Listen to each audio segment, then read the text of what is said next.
Report to the American people and to the world that the United States has conducted an operation that killed Osama bin Laden, the leader of Al-Qaeda, and a terrorist who's responsible for the murder of thousands of innocent men, women, and children. It was nearly 10 years ago that a bright September day was darkened by the worst attack on the American people in our history. The images of 9/11 are seared into our national memory.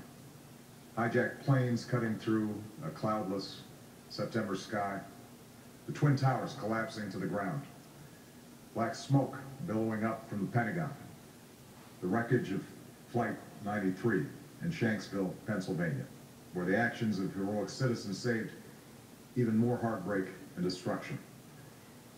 And yet we know that the worst images are those that were unseen to the world. The empty seat at the dinner table, children who were forced to grow up without their mother or their father, parents who would never know the feeling of their child's embrace, nearly 3,000 citizens taken from us, leaving a gaping hole in our hearts. On September 11th, 2001, in our time of grief, the American people came together. We offered our neighbors a hand, and we offered the wounded our blood. We reaffirmed our ties to each other and our love of community and country.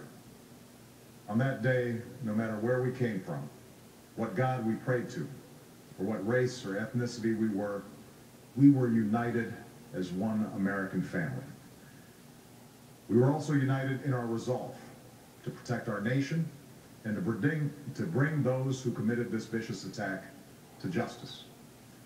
We quickly learned that the 9/11 attacks were carried out by Al-Qaeda, an organization headed by Osama bin Laden, which had openly declared war on the United States and was committed to killing innocents in our country and around the globe.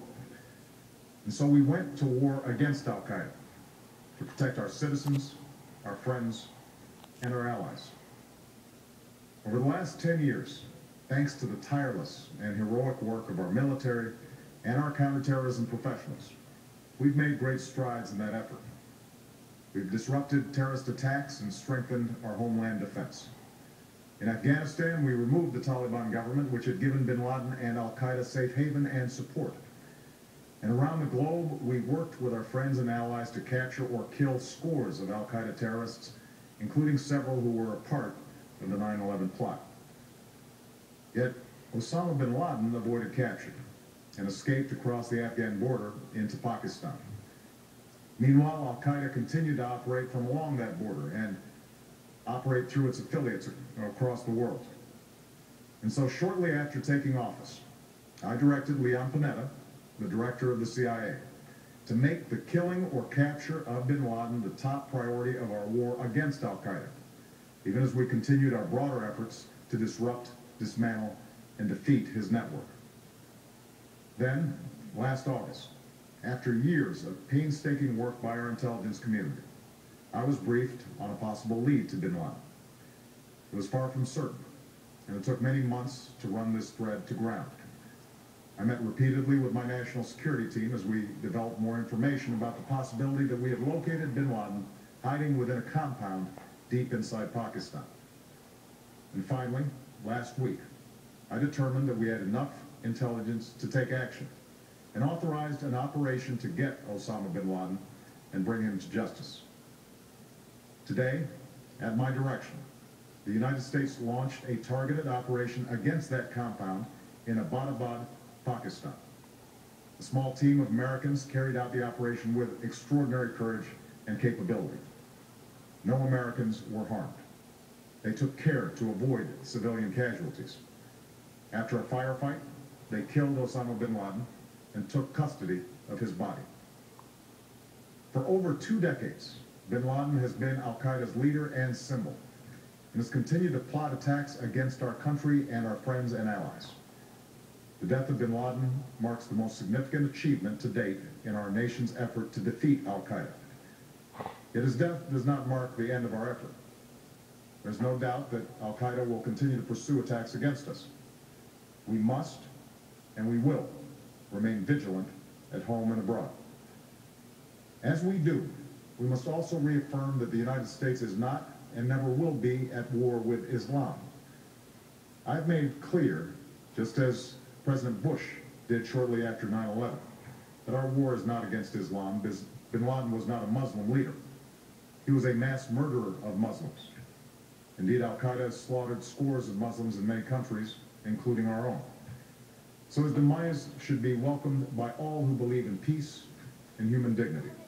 Yeah. Over the years, I've repeatedly made clear that we would take action within Pakistan if we knew where bin Laden was.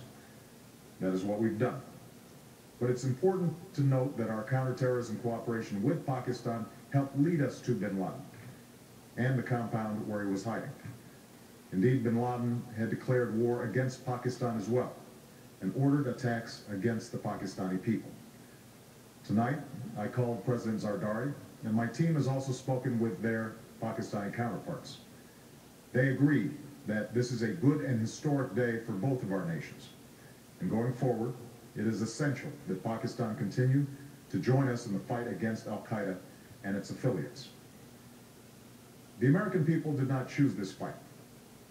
It came to our shores and started with the senseless slaughter of our citizens. After nearly 10 years of service, struggle, and sacrifice, we know well the costs of war.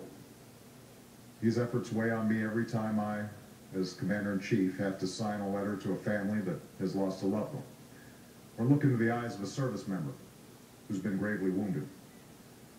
So Americans understand the costs of war. Yet, as a country, we will never tolerate our security being threatened, nor stand idly by when our people have been killed. We will be relentless in defense of our citizens and our friends and allies. We will be true to the values that make us who we are. And on nights like this one, we can say to those families who have lost loved ones to Al-Qaeda's terror, justice has been done. Tonight, we give thanks to the countless intelligence and counterterrorism professionals who've worked tirelessly to achieve this outcome. The American people do not see their work, nor know their names, but tonight, they feel the satisfaction of their work and the result of their pursuit of justice. We give thanks for the men who carried out this operation, for they exemplify the professionalism, patriotism, and unparalleled courage of those who serve our country.